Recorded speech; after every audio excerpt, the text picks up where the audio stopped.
સાબરકાંઠાના ખેડૂતો માટે સૌથી મહત્વના સમાચાર સામે આવ્યા। ધરોઈ ડેમમાંથી ખેડૂતોને સિંચાઈ માટે પાણી આપવામાં આવશે। સાબરકાંઠાના ખેડૂતો શિયાળુ પાકની વાવણી શરૂ કરી દીધી છે, ત્યારે સિંચાઈ વિભાગે પણ ખેડૂતો માટે મહત્વનો નિર્ણય કર્યો છે। ધરોઈ ડાબા કાંઠાની કેનાલમાં સિંચાઈ માટે પ્રથમ પાણ છોડવામાં આવ્યું છે। રવિ સિઝનમાં ખેડૂતોને સિંચાઈ માટે 6 પાણ આપવાનું આયોજન કરવામાં આવ્યું છે।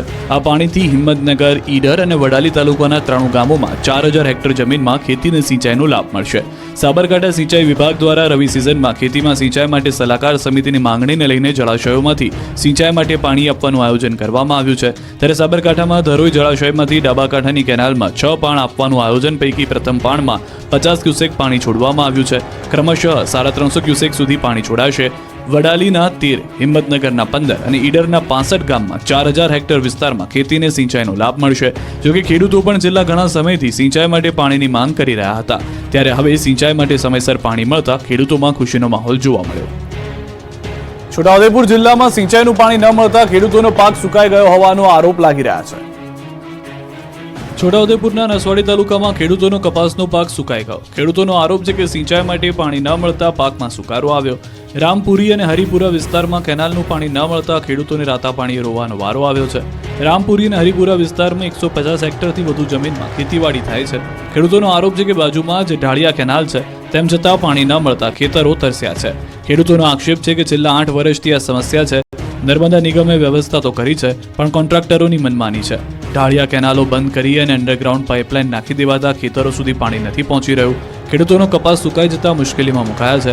રાત દિવસની મજૂરી અને વાવેતરનો ખર્ચ પણ માથે પડ્યો છે। ખેડૂતો તંત્ર અને અધિકારીઓને વારંવાર રજૂઆત કરવા છતાં કોઈ નિરાકરણ આવ્યું નથી। ખેડૂતોને પોતાની જમીન હોવા છતાં વર્ષોથી તેઓ ખેત પેદાશ લઈ નથી શકતા। ખેડૂતોએ ચીમકી ઉચ્ચારી છે કે જો તેમની સમસ્યાનું નિરાકરણ નહીં આવે અને સિંચાઈ માટે પાણી આપવામાં નહીં આવે તો અંડરગ્રાઉન્ડ લાઇનોને તોડી નાખવામાં આવશે। આણંદમાં છેલ્લા 1 વર્ષથી રોડ રસ્તાનું સમારકામ ન થતા સ્થાનિકોને પારાવાર મુશ્કેલીનો વેઠવો પડી રહ્યો છે વારો, અને તેના કારણે સમસ્યા વધુ જોવા મળી રહી છે।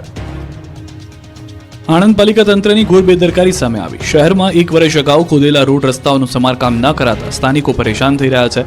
વોર્ડ નંબર 3માં રોયલ પ્લાઝાથી લઈ પાણીની ટાંકી વિસ્તારમાં 1 વર્ષ પહેલા નળ સે જળ યોજના અંતર્ગત રસ્તાઓનું ખોદકામ કરવામાં આવ્યું હતું, જેનો 1 વર્ષ જેટલો સમયગાળો થયો હોવા છતાં રસ્તાઓનું સમારકામ નથી કરવામાં આવ્યું, જેના કારણે સ્થાનિકો અને વાહન ચાલકોને પારાવાર મુશ્કેલી વેઠવી પડે છે। રસ્તા પર ખાડા હોવાને કારણે ચોમાસામાં પાણી ભરાવાની સમસ્યા સર્જાય છે, જેના કારણે લોકોમાં અકસ્માતનો પણ ભય રહે છે। સાથે જ પાણી ભરાતા મચ્છરજન્ય રોગચાળો ફાટી નીકળે તેવી દહેશત ફેલાયેલી છે। સ્થાનિકોનો આરોપ છે કે તંત્ર માત્ર કાગળ ઉપર કામગીરી કરતું હોય એમ લાગે છે।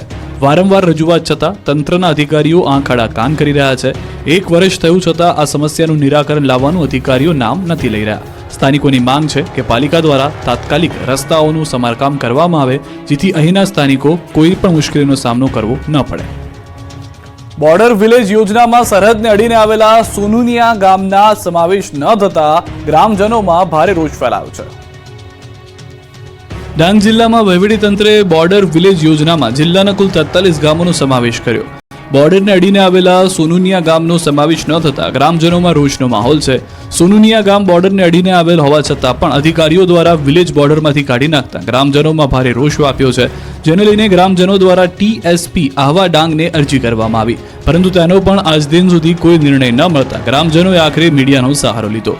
સ્થાનિકોનો આરોપ છે કે તેમનું ગામ ગોટિયામાળ ગ્રુપ પંચાયતમાં આવે છે અને જેમાં 5 ગામનો સમાવેશ છે। 5 પૈકી હુંબાપાડા અને બરમિયાવાડ ગામનો પણ યોજનામાં સમાવેશ કરાયો, પરંતુ સોનુનિયા ગામને યોજનાથી વંચિત રાખવામાં આવ્યું। તેમની જમીનો પણ સરહદને અડીને આવેલી છતાં ગામને બાકાત રખાયું। સ્થાનિકોનું કહેવું છે કે વારંવાર તંત્રને રજૂઆત કરવામાં આવી રહી છે, તેમના ગામનો બોર્ડર વિલેજ યોજનામાં સમાવેશ કરવામાં આવે, પરંતુ કોઈ પગલાં લેવામાં નથી આવ્યા। ગામ બોર્ડરને અડીને આવેલું છે છતાં તેનો સમાવેશ ન કરતા અધિકારીઓ સામે અનેક પ્રશ્નો ઉદ્ભવી રહ્યા છે। ત્યારે હવે સ્થાનિકોએ ચીમકી ઉચ્ચારી છે કે જો 15 થી 20 દિવસમાં બોર્ડર વિલેજ યોજનામાં તેમના ગામનો સમાવેશ નહીં કરવામાં આવે તો કલેક્ટર કચેરીનો ઘેરાવ કરવામાં આવશે। હાલ રાજ્યમાં કેવાયસીને લઈને લોકોને ભારે મુશ્કેલીનો સામનો કરવો પડી રહ્યો છે। સુરત કોંગ્રેસે અનોખો વિરોધ નોંધાવ્યો। સુરત શહેરમાં કેવાયસીને લઈને સ્થાનિકોને ભારે હાલાકીનો સામનો કરવો પડી રહ્યો છે, ત્યારે શહેર કોંગ્રેસ દ્વારા કેવાયસીની સમસ્યાને લઈને અનોખો વિરોધ નોંધવામાં આવ્યો. કોંગ્રેસ કાર્યકર્તાઓએ ડુપ્લિકેટ નોટ ઉડાવી સમગ્ર પ્રક્રિયાનો વિરોધ કર્યો. બાળકોને રમવા માટે આવતી નોટો અધિકારીના ટેબલ પર રાખી કામ કરવા માટે કોંગ્રેસે માંગ કરી, તો શહેરના લીંબાયત વિસ્તારોમાં પણ કોંગ્રેસે ભારે વિરોધ નોંધાવ્યો. મોટી સંખ્યામાં કોંગ્રેસ કાર્યકરો વિરોધ પ્રદર્શનમાં જોડાયા, જેઓએ બેનરો અને સૂત્રોચ્ચાર કરી તંત્ર સામે રોષ ઠાલવ્યો. લીંબાયત વિસ્તારમાં શ્રમિકોનો સૌથી મોટો વર્ગ લીંબાયતમાં આવેલો છે. તેમને થતી હેરાનગતિને લઈને કોંગ્રેસ વિરોધ પર ઉતરી આવ્યું છે, જેથી કોંગ્રેસના કાર્યકર્તાઓની પોલીસ દ્વારા અટકાયત કરવામાં આવી. વડોદરામાં સતત ત્રીજા દિવસે દાદાનું બુલડોઝર ચાલ્યું. ન્યાય મંદિર સહિતના વિસ્તારોમાં ગેરકાયદે દબાણો દૂર કરાયા.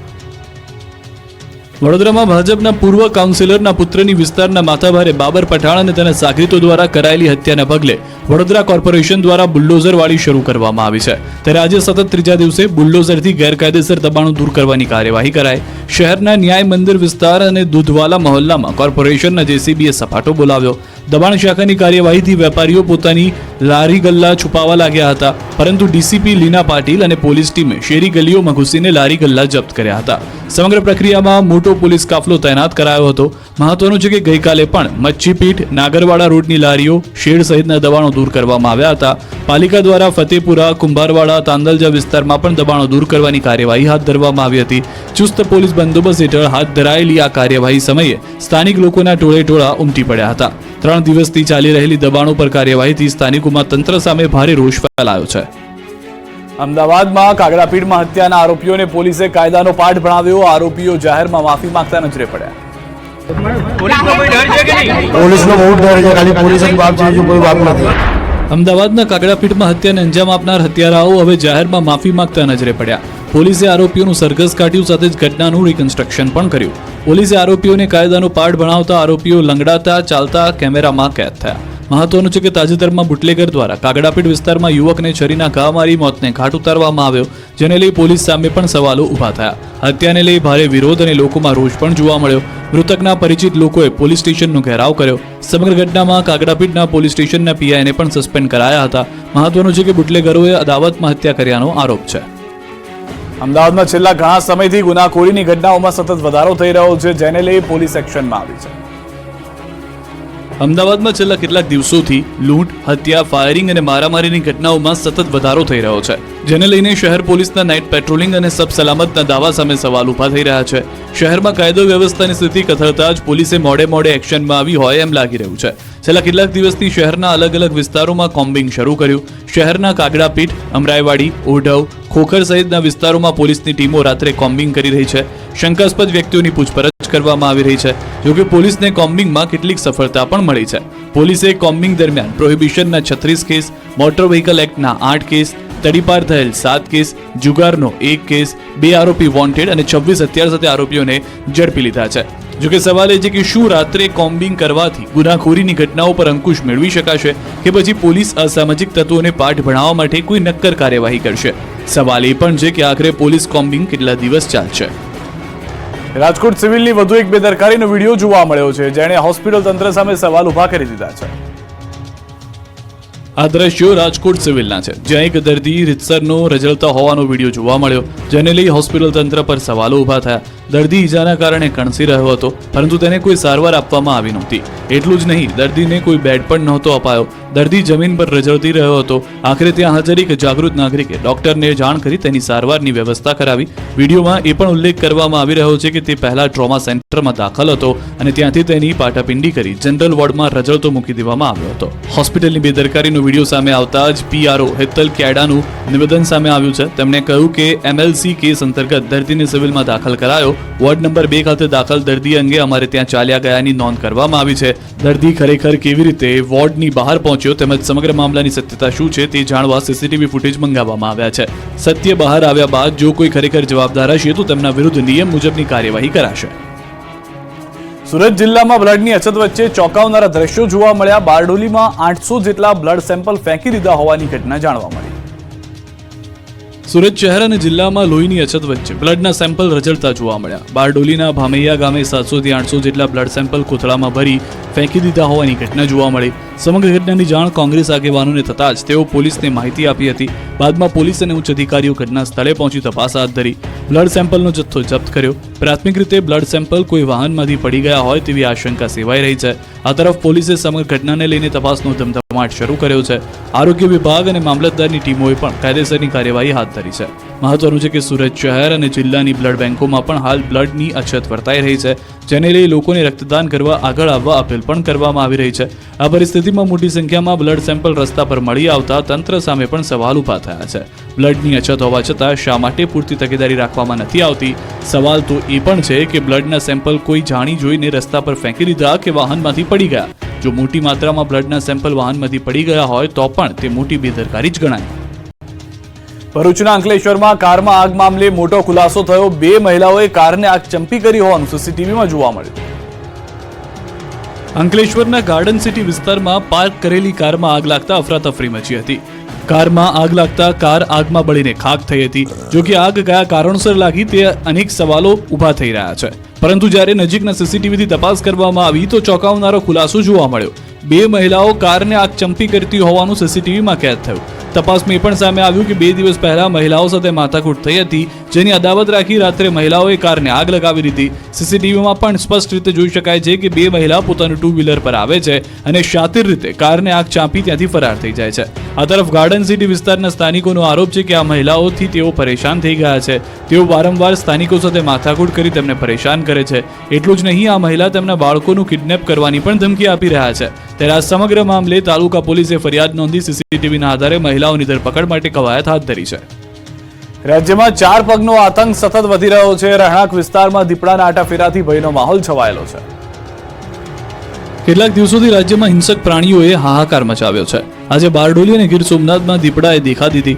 રહેણાંક વિસ્તારમાં દીપડા ઘૂસી જતા લોકોમાં ફફડાટ ફેલાયો. તો બીજી તરફ છેલ્લા કેટલાક દિવસોમાં જંગલ છોડીને ગ્રામ્ય વિસ્તારમાં સિંહોના આટાફેરાના પણ દ્રશ્યો કેમેરામાં કેદ થયા. ગીર સોમનાથના ઉનામાં આવેલા રફાળેશ્વર મંદિર નજીક દીપડાની દસ્તકથી લોકોમાં દહેશત ફેલાઈ છે. શિકારની શોધમાં દીપડો રહેણાંક મકાનમાં ઘૂસી ગયો. દીપડાના આટાફેરા નજીકના સીસીટીવીમાં પણ કેદ થયા. દ્રશ્યોમાં જોઈ શકાય છે કે અચાનક દીપડો રહેણાંક સોસાયટીના મકાનની દિવાલ પર શિકારની શોધમાં ઘૂસી આવે છે. આ દરમિયાન એક શ્વાન આવે છે, જો કે એ સમયે દીપડો ત્યાંથી નાસી છૂટે છે. રહેણાંક વિસ્તારમાં દીપડાના આટાફેરાથી સ્થાનિક લોકોમાં ભયનો માહોલ જોવા મળી રહ્યો છે. તો બારડોલીના મઢી ગામે પણ ખૂંખાર દીપડાનો કહેર જોવા મળ્યો. મઢી વાસુકુઈ રોડ પર રાત્રિના સમયે દીપડો લટાર મારતો વિડીયોમાં જોવા મળ્યો.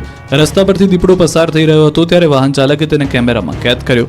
સ્થાનિકો વન વિભાગને જાણ કરી દીપડાને પાંજરે પૂરવા માંગ કરી રહ્યા છે. રાજ્યમાં તસ્કરો બેફામ બન્યા છે. પોલીસને જાણ હોવા છતાં પડકાર ફેંકતા હોય એમ એક પછી એક ઘટનાઓ ચોરીની જોવા મળી રહી છે. મોરબીમાં માઇક્રો ફાઇનાન્સની ઓફિસમાં ચોરીની ઘટનાનો પોલીસે ભેદ ઉકેલ્યો છે. 15 નવેમ્બરના રોજ તસ્કરોએ માસ્ટર કીથી ઓફિસનું શટર ખોલી ઓફિસમાં પ્રવેશ કર્યો. તસ્કરો 7 લાખથી વધુની ચોરીને અંજામ આપી ફરાર થયા. ઘટનાની જાણ થતાં પોલીસે ઘટના સ્થળના આસપાસના સીસીટીવીની તપાસ શરૂ કરી. આ તરફ પોલીસને બાતમી મળી હતી કે ચોરીમાં સંડોવાયેલા બાઇક પર પસાર થવાના છે. ત્યારે પોલીસે રેલવે સ્ટેશન નજીક વોચ ગોઠવી વર્ણનવાળા સહિત એક વ્યક્તિની અટકાયત કરી. આરોપીઓ પાસેથી ચોરીનો મુદ્દામાલ પણ જપ્ત કર્યો. પોલીસ તપાસમાં સામે આવ્યું કે ઝડપાયેલા આરોપી અભિષેક દેવમુરી અગાઉ ફાઇનાન્સ કંપનીમાં નોકરી કરતો હતો, જ્યારે જય ઉર્ફે શની સોલંકી હાલ પણ આ ફાઇનાન્સ કંપનીમાં નોકરી કરે છે. જેથી તેઓ કંપનીની દરેક જગ્યાએથી માહિતગાર હતા, જેથી તેઓએ ડુપ્લિકેટ ચાવીઓ બનાવી ચોરીને અંજામ આપ્યો. આ તરફ વડોદરામાં પણ તસ્કરોએ તરખાટ મચાવ્યો. વડોદરાના સાદલીમાં તસ્કરો સ્મશાનને નિશાન બનાવ્યો. તસ્કરો સ્મશાનથી લોખંડની સગડીની પ્લેટ અને મૃતકને સુવડાવવાનું સ્ટ્રક્ચર ચોરી કરી ફરાર થઈ ગયા. વડોદરા જિલ્લામાં મંદિરોમાં ચોરીની ઘટનાઓમાં સતત વધારો થઈ રહ્યો છે. ત્યારે હવે સ્મશાનમાં પણ ચોરીની ઘટના સામે આવતા લોકોમાં ભારે રોષ જોવા મળ્યો છે. દ્વારકામાં યુવતીઓની આડમાં લૂંટ ચલાવતી ગેંગનો પર્દાફાશ થયો છે. પોલીસે ગેંગના 5 આરોપીઓને દબોચી લીધા છે. દ્વારકામાં એક એવી ગેંગ સક્રિય થઈ હતી જે યુવતીઓની મદદથી લૂંટને અંજામ આપતી. પોલીસ સમગ્ર કેસમાં 5 આરોપીની ધરપકડ કરી છે. દ્વારકાના નાગેશ્વર રોડ પર રહેતા જગદીશભાઈ દવે દરિયા કિનારે આવેલા ભડકેશ્વર મહાદેવ મંદિર દર્શન કરવા ગયા. તે સમયે 2 અજાણી સ્ત્રીઓ તેમની પાસે મદદ માંગી હતી અને પટેલ સમાજ પાસે મૂકી જવા વિનંતી કરી. જેથી દ્વારકામાં યુવતીઓ અજાણી હોવાનું સમજી જગદીશભાઈ તેમને બાઇક પર બેસાડી પટેલ સમાજ પાસે મૂકવા ગયા, જ્યાં ગાર્ડનમાં બંને મહિલાઓ તેમને વાતચીતમાં ઉલઝાવી રાખ્યા અને તે જ સમયે 3 શખ્સોએ આવી વૃદ્ધ જગદીશભાઈને ઢોર માર મારી મોબાઈલ પડાવી લીધો અને પાસવર્ડ મેળવી લીધો. બાદમાં આરોપીઓએ દ્વારકામાં આવેલા બારાએ પેટ્રોલ પંપના QR કોડ સ્કેન કરી 39,000 રૂપિયા ટ્રાન્સફર કર્યા અને બાદમાં ત્યાંથી રોકડા રૂપિયા લઈ ફરાર થઈ ગયા, જેની ફરિયાદ નોંધાતા પોલીસ એક્શનમાં આવી હતી. પોલીસે ગણતરીની કલાકોમાં 2 મહિલા સહિત 5 આરોપીઓને દબોચી લીધા. પોલીસ તપાસમાં સામે આવ્યું છે કે 2 દિવસ પહેલા પણ આ શખ્સોએ અન્ય વ્યક્તિ જોડે 4,000ની લૂંટ ચલાવી હોવાનો ખુલાસો થયો છે.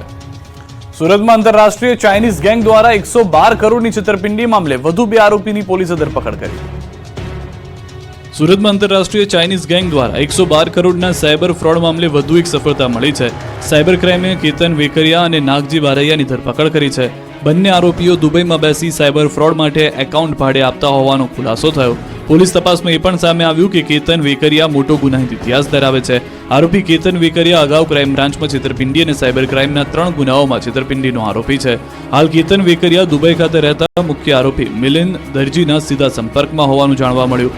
પોલીસ તપાસમાં ખુલાસો થયો છે કે બેંક હોલ્ડર અને દલાલોને લોભામણી લાલચો આપી 10 થી 15,000 સુધીનું કમિશન આપી અલગ અલગ બેંકની કીટ મેળવતા જલ્પેશ નડિયાદરા દ્વારા સુરતમાં ઓફિસ રાખી બેંક એકાઉન્ટ એક્ટિવ કરી અજય ઇટાલિયા સુધી પહોંચાડવામાં આવતા બાદમાં અજય ઇટાલિયા તમામ બેંક એકાઉન્ટના મુખ્ય આરોપી મિલિંદ દરજીને દુબઈ પહોંચાડતો.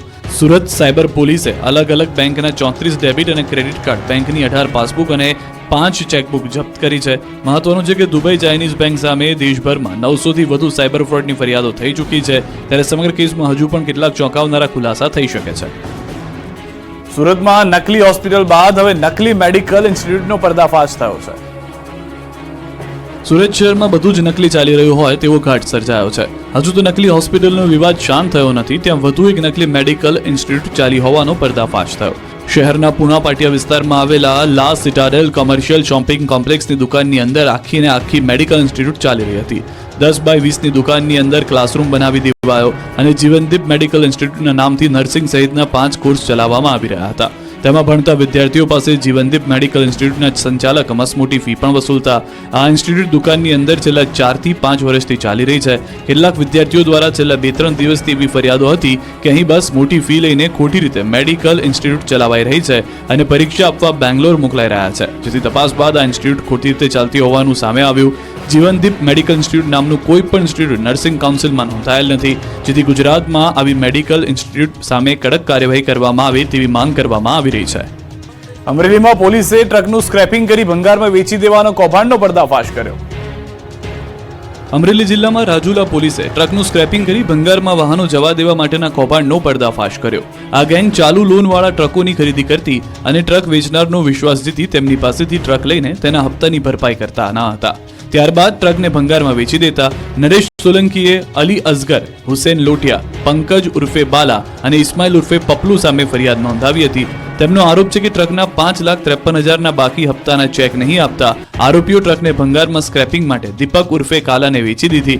દીપકે ટ્રકને ભંગારમાં તોડી નાખી અને તેના અલગ અલગ પાર્ટ્સને વેચી ટ્રકનો નાશ કર્યો. આરોપીઓ સામે છેતરપિંડીની ફરિયાદ નોંધાતા પોલીસ તપાસનો ધમધમાટ શરૂ કર્યો છે. સમગ્ર કૌભાંડમાં પોલીસે આરોપી ઉજેફા આરિફભાઈ શેખ, ઇમ્તિયાઝ ઉર્ફે બિહારી, દીપક ઉર્ફે કાલા નારાયણભાઈ ગોહિલની ધરપકડ કરી છે, જ્યારે અન્ય 3 આરોપીઓ હજુ પણ પોલીસ પકડથી દૂર છે. આણંદના આંકલવમાં 5 દિવસથી બંધક બનાવેલા શ્રમિકોને પોલીસે મુક્ત કરાવ્યા. આણંદના આંકલવમાં બંધક બનાવેલા શ્રમિકોને પોલીસે મુક્ત કરાવ્યા. આંકલવના મોટી સંખ્યાળ ખાતેના ઈંટોના પટ્ટામાં છેલ્લા 5 દિવસથી 27 શ્રમિકોને બંધક બનાવાયા. મૂળ ઉત્તર પ્રદેશના કાસગંજમાંથી શ્રમિકોને લાવવામાં આવ્યા. આ શ્રમિકો છેલ્લા 1 મહિનાથી અહીં મજૂરી કામ કરતા, પરંતુ છેલ્લા 5 દિવસથી શ્રમિકોને બંધક બનાવી તેમને ઢોર માર મારવામાં આવ્યો હતો. સાથે જ તેમને જમવાનું પણ આપવામાં આવતું ન હતું. આંકલવમાં સમગ્ર ઘટના સ્થાનિકોના મોઢે ચર્ચાઈ રહી હતી, જેની જાણ પોલીસને થતાં પોલીસ એક્શનમાં આવી. બાદમાં પોલીસ અને જિલ્લા વહીવટીતંત્રના અધિકારીઓ પોલીસનો કાફલો ઘટના સ્થળે પહોંચ્યો. આખરે પોલીસે ઈંટોના ભઠ્ઠામાંથી તમામ 27 શ્રમિકોને મુક્ત કરાવ્યા. પોલીસ પૂછપરછમાં શ્રમિકોએ પોતાની આપવીતી રજૂ કરી. પોલીસે સમગ્ર મામલે શ્રમિકોની ફરિયાદના આધારે વધુ કાર્યવાહી હાથ ધરી છે. સુરતમાં ખ્રિસ્તી ધર્મના સંમેલનના નામે ધર્મ પરિવર્તન થતું હોવાના આરોપ લાગ્યા છે. સુરતમાં સંમેલનના નામે ધર્મ પરિવર્તનના આક્ષેપ થઈ રહ્યા છે. ગઈકાલ રાત્રે હોબાળા બાદ આજે ફરી વિરોધ પ્રદર્શન થયું. ગઈકાલ રાત્રે પાલ ગ્રીન સિટી સોસાયટીના ક્લબ હાઉસમાં શાલોમ ધર્મ સંમેલન યોજાયું હતું. ખ્રિસ્તી ધર્મના લોકોનો સત્સંગ સંધ્યા અને શાલોમ પરિવાર સ્નેહ મિલન કાર્યક્રમ યોજાયો, જેમાં વડોદરાથી 1 બસ અને 10 જેટલી કારમાં બહારથી લોકો આવ્યા, જેમાં ભોજનમાં બિરયાની પીરસાતી જોઈને લોકો ભડક્યા. રહેણાંક વિસ્તારમાં મોડી રાતે આ પ્રકારનો ધાર્મિક કાર્યક્રમ યોજાતા સ્થાનિકો, વિહિપ અને બજરંગ દળે વિરોધ નોંધાવ્યો. 1500 જેટલા લોકો વિરોધ પ્રદર્શન પર ઉતરી આવ્યા અને નારેબાજી કરી. સાથે જ વક્તા નિરંજન જોશીને પોલીસ મથક લઈ જવાયા. ત્યારે આજે ફરી વીએચપીએ કાર્યક્રમ સ્થળ પર પહોંચી ગંગાજળ છાંટીને શુદ્ધિકરણ કર્યું. ઘટનાને લઈને પોલીસ પણ સ્થળ પર પહોંચી અને સ્થિતિની સમીક્ષા કરી. ભાવનગર કલાની નગરી તરીકે ઓળખાય છે, પરંતુ તંત્રની બેદરકારીના કારણે શહેરના નાટ્યગૃહ બંધ હાલતમાં પડ્યા છે. કલાનગરી ભાવનગરમાં તંત્રના પાપે યશવંતરાય નાટ્યગૃહ બંધ હાલતમાં જોવા મળી રહ્યું છે. વાવાઝોડામાં નુકસાની બાદ નાટ્યગૃહ 2 વર્ષની રિનોવેશનની લાંબી કામગીરી બાદ શરૂ કરાયું, પરંતુ ફાયર સેફટીના અભાવે પાલિકાએ 1 જૂનથી નાટ્યગૃહને બંધ કરવા આદેશ કર્યો. તે સમયે નાટ્યગૃહમાં 22 જેટલા બુકિંગ પણ થઈ ગયા હતા, પરંતુ બંધ કરવાના આદેશ બાદ તમામ કાર્યક્રમ પણ રદ કરાયા. મહત્વની વાત તો એ છે કે નાટ્યગૃહની સાથે સાથે શહેરના અન્ય એકમો પણ સીલ કરાયા, પરંતુ આ એકમોએ લેખિતમાં બાંહેધરી આપ્યા બાદ ફરી શરૂ કરાયા. પરંતુ યશવંતરાય નાટ્યગૃહમાં ફાયર સેફટી માટે 9 લાખની ગ્રાન્ટ પણ મંજૂર થઈ ચૂકી છે. ગ્રાન્ટ મંજૂર થયાના 4 મહિના જેટલો સમય વીતી ગયો. હાલમાં ફાયર સેફટીના કામના શ્રી ગણેશ પણ નથી થયા. નાટ્યગૃહ સતત બંધ રહેવાને કારણે કલાપ્રેમીઓમાં પણ ભારે રોષ ફેલાયો છે. કલાપ્રેમીઓનો આરોપ છે કે અધિકારીઓની અણાવડતના કારણે હજુ સુધી ફાયર સેફટીનું કામ શરૂ કરાયું નથી. ત્યારે હવે માંગ કરવામાં આવે છે કે તાત્કાલિક ફાયર સેફટીની વ્યવસ્થા કરી યશવંતરાય નાટ્યગૃહને ફરી શરૂ કરવામાં આવે. કચ્છના રણોત્સવમાં જોવા દેશ વિદેશથી મોટી સંખ્યામાં પ્રવાસીઓ પહોંચી રહ્યા છે, ત્યારે ભુજ એરપોર્ટ પર પ્રવાસીઓનો ધસારો વધ્યો છે.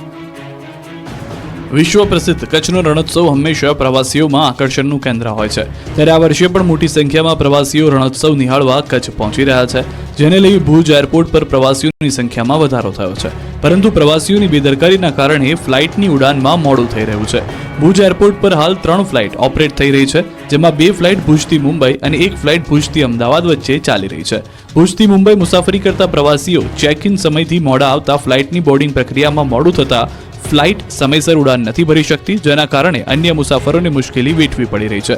11 નવેમ્બરથી કચ્છમાં રણોત્સવની શરૂઆત થઈ રહી છે, જેના કારણે ભુજ એરપોર્ટ પર દરરોજના 500 થી 600 પ્રવાસીઓ મુસાફરી કરી રહ્યા છે.